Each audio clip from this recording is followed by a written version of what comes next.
Amanhã Diversa de volta mais uma vez para você. Agora são 11 horas e 30 minutos. Estamos na semana de mobilização nacional para a doação de medula óssea. Mariana, eu sei que você é doadora de sangue, mas você já se cadastrou para doar medula óssea? Ainda não, Roberta, mas vou me cadastrar com certeza absoluta. Tá na minha lista de coisas a fazer, porque outro dia mesmo eu estava pensando nisso, né? Eu fui ao Hemominas para doar sangue, vi lá a plaquinha, né, falando para as pessoas virarem doadoras de medula óssea. Não fiz meu cadastro ainda, mas vou fazer com certeza. Isso aí, Mari. Um gesto tão simples não demora nada e pode salvar uma vida. Olha só. Eu sempre tive vontade de fazer o cadastro de medula óssea, porém eu sempre tive muito medo. Após a explicação do cadastramento, esse medo foi solucionado. A medula é uma chance muito pequena da gente doar, mas se a gente doar, a gente pode salvar uma vida. E muitas vezes essa vida vai modificar o mundo. Eu acho muito importante a doação de medula, tanto como a de sangue, e essa vontade sempre partiu de mim.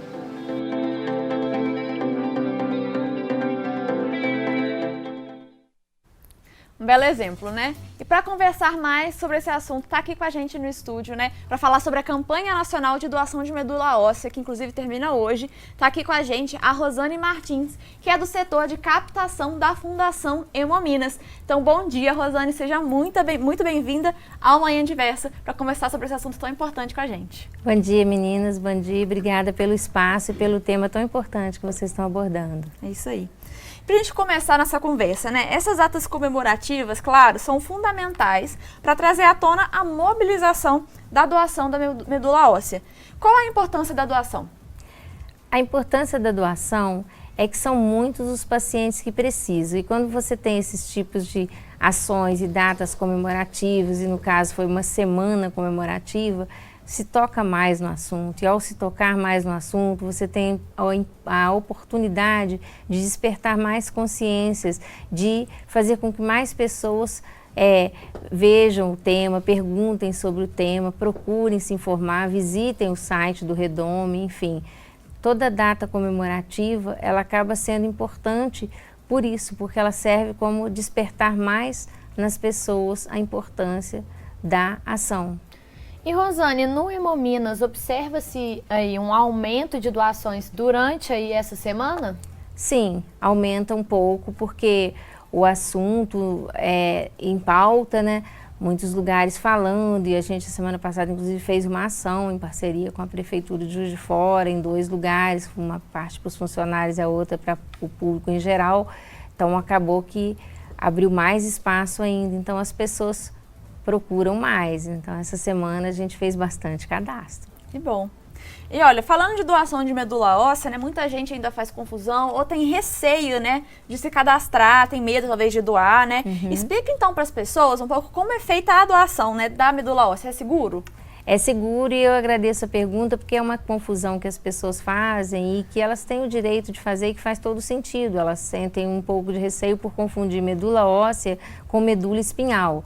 A medula espinhal tem a ver com a nossa parte neurológica e motora, então não é dela que nós estamos falando, a gente está falando da medula óssea, que o nome já diz, predomina nos nossos ossos grandes e chatos e um pouco na corrente sanguínea, que a gente chama de medula periférica. E quando se pensa em medula óssea, você vai pensar na sua parte hematológica, ela tem ligação com o nosso sangue, ela fabrica o nosso sangue. A gente trata a medula óssea como fábrica do sangue e ela é conhecida popularmente como tutano do osso. Muito sensacional. E quem são as pessoas que vão receber, né, esse tipo de doação? Em quais situações uma pessoa precisa receber essa doação? Normalmente, os principais casos são leucemias. Por que eu falo leucemias? Porque são diversos tipos de leucemia que pode levar uma pessoa a precisar de receber uma medula óssea. Existem também os casos de anemia severa, que a pessoa às vezes precisa de receber uma medula. Existem pessoas que vitimadas por algum tipo de câncer e por efeitos de rádio ou quimioterapia pode ter uma falência de medula ou uma medula lesionada, que vai ser indicado para ela o transplante de medula por conta disso, que é como a gente está dizendo, se ela é a fábrica do sangue e a fábrica do sangue começa a fabricar, digamos assim, mal, eu preciso trocar essa medula para colocar uma medula que fabrique um sangue saudável para aquele paciente. E como que é feito o procedimento? Para a pessoa que vai doar a medula e que vai até lá fazer a doação, né? Como que é o procedimento? Ela vai, a gente faz uma palestra, palestra é maneira de dizer que a gente explica rápido, claro, de maneira clara, mas nada cansativo, explica como funciona.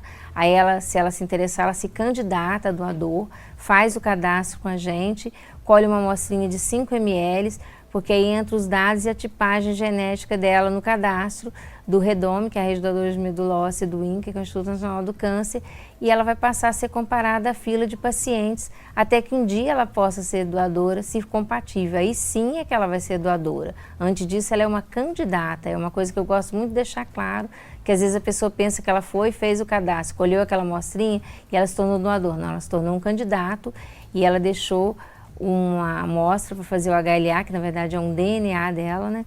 E ela vai ser comparada aos pacientes até que um dia ela possa vir a ser compatível. Inclusive, eu acho que esse também é o meu caso, porque já tem anos que eu fiz esse cadastro e até hoje, assim, não fui chamada, mas eu acho que é aí que mostra a importância mesmo de ter um banco, né, desse cadastro cada vez maior, porque já tem anos que eu tô lá e não fui chamada, então significa que talvez essa compatibilidade seja um pouco mais difícil do que como é, né, com sangue. É bem difícil, eu vou te dar até um toque. Como tem muitos anos que você fez, pode ter acontecido de você ter mudado alguma coisa do tipo endereço, telefones de contato. E isso é sempre importante fazer atualização para não correr o risco de não ser encontrado. Claro que a gente procura desesperadamente, mas é interessante que você faça. Pode ser lá com a gente, pessoalmente, sim, é um prazer. Mas pode ser direto no site do INCA, Instituto Nacional do Câncer. Você vai entrar no REDOME, e aí você vai entrar em doador e ali você atualiza os seus dados. Bom saber disso, Rosana. Eu prometo que hoje, acabando o programa, eu vou ver se meus dados lá já estão atualizados e caso não esteja, eu vou atualizar. Então, sim. Obrigada aí, Nada. viu? Dá para fazer algum pré-cadastro pelo site também ou para fazer o primeiro cadastro tem que ir lá pessoalmente? Tem que ir por causa da amostra, né? Retirar Não a tem amostra, é como, verdade. sem a amostra de sangue não tem DNA, né? É verdade. E qualquer pessoa pode doar? Todas as pessoas que não tenham nenhuma doença transmissível pelo sangue, que não tenham feito radioquimioterapia, não tenham algumas doenças autoimunes, não são todas, mas algumas, podem doar. E agora o cadastro está sendo feito de 18 a 35 anos. E de acordo com dados do REDOME, entre janeiro e junho, o número de transplantes de medula óssea realizados diminuiu quase 20% em relação ao mesmo período de 2019. Qual que é o impacto disso? O Hemominas sentiu aí essa redução, esses números? Sim, nós sentimos muito, não só na medula como na doação de sangue. Esses 2 últimos anos a gente fala que é um dia de cada vez.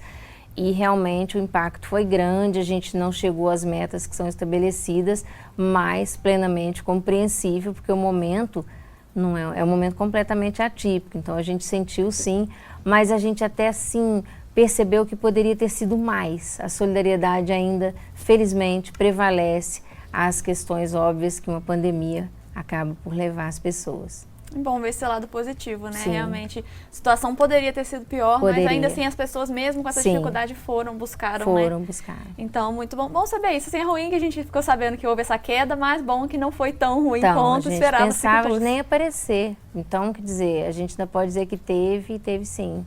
Que bom. Rosane, olha, nosso bate-papo está só começando, partiu o intervalo, mas já já a gente volta. Agora são 11 horas e 39 minutos, não sai daí.